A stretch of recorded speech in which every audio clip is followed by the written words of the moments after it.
नमस्ते जी। योग दर्शन स्वाध्याय में कल हमने 21वां सूत्र किया था, तीव्र संवेगानाम आसन्न। आज योग सूत्र का 22वां सूत्र है, मेरे साथ बोलेंगे। मृदु मध्य अधिमात्रत्वा ततो अपि विशेषः। मृदु मध्य अधिमात्रत्वात् ततः अपि विशेषः।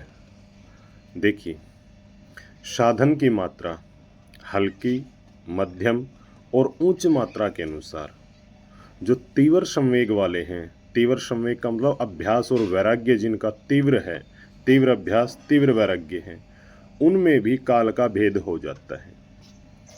इस सूत्र में महर्षि पतंजलि ने जिस ऊंचे अभ्यास और वैराग्य की बात की है, उनमें भी मृदु, मध्य, अधिमात्र भेद होने से, अधिमात्र मतलब तेज होने से, उनसे भी अधिक ऊंचे और उत्कृष्ट वैराग्य अभ्यास वाले साधकों को शीघ्र समाधि लाभ और समाधि का फल प्राप्त होता है।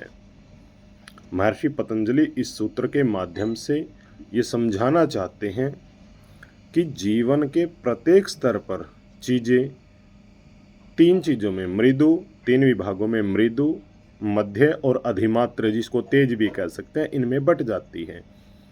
ये जो तीव्र अभ्यास है और तीव्र वैराग्य था, इनमें भी तीन विभाग बन जाएंगे, मृदु, मध्य और अधिमात्र विभाग। ये भी एक दूसरे की अपेक्षा जल्दी पहुंचेंगे समाधि की ओर। अब इनके तीन नाम क्या बनेंगे वो सुन लें।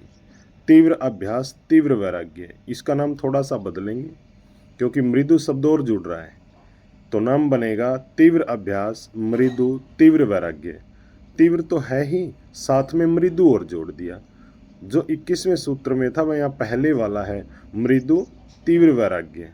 अब दूसरा तीव्र अभ्यास और मध्य तीव्र वैराग्य। वह मृदु तीव्र वाला था, ये उससे तीव्र अर्थात उससे थोड़ा और मध्य तीव्र वैराग्य हो गया, थोड़ा और बढ़ गया। और तीसरे वाला है तीव्र अभ्यास तीव्र तीव्र वैराग्य। तीव्र को दो जगह कहने की बजाय तीव्र अभ्यास अधिमात्र तीव्र वैराग्य ये लगा देते हैं। इस प्रकार सूत्रकार महर्षि पतंजलि ने बताया कि जो जो तेज चलेगा वो उतनी जल्दी समाधि की ओर पहुंचेगा। अब आप देखिए कि किसको कैसे चलना है। अपनी अपनी गति बना लीजिए, अपनी अपनी गति बढ़ा लीजिए, अपना अपना हिसाब लगा लीजिए।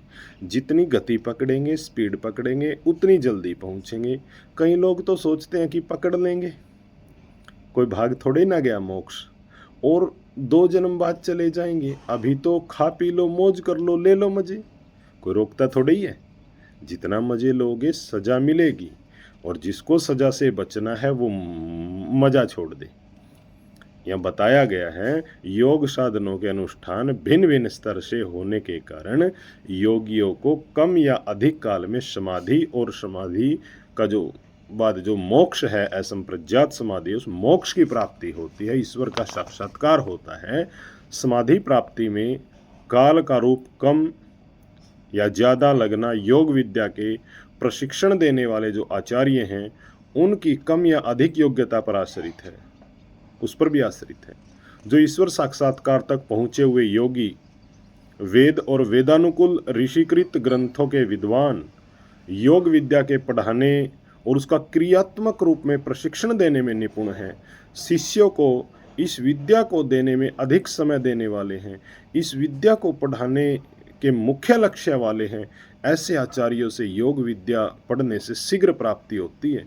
ऐसे गुरुओं के सानिध्य में रहने वाले, सर्वदा सर्वथा उनकी आज्ञा का पालन करने वाले और निष्काम भाव से परोपकार करने वाले शिष्यों को शीघ्र सफलता मिलती है और अन्यों को देरी से मिलती है। शीघ्र सफलता प्राप्ति के अन्य साधन हैं, जैसे कि यदि राजा और प्रजा योग विद्या के पढ़ने पढ़ाने में तन मन धन से पूर्ण सहयोग देवें, विद्यालयों में इसके प्रशिक्षण की व्यवस्था हो, उत्तम व्यवस्था हो, और वे राजा और प्रजा मोक्ष प्राप्त करना चाहते हो, मोक्ष प्राप्त करवाना चाहते हो, अपने जीवन का लक्ष्य समझते हो, इससे योगाभ्यासियों को शीघ्र ही सफलता मिलती है, अन्यथा अधिक समय लगता है। और आज के समय में हम अपने जो गुरुजी मानते हैं योग विद्या के, वो पूज्य स्वामी विवेकानंद जी परिव्राजक रोजड़, उनको हम योग विद्या में अपना प्रेरणा स्रोत मानते हैं, उन्हीं से सीखते हैं। धन्यवाद, नमस्ते जी।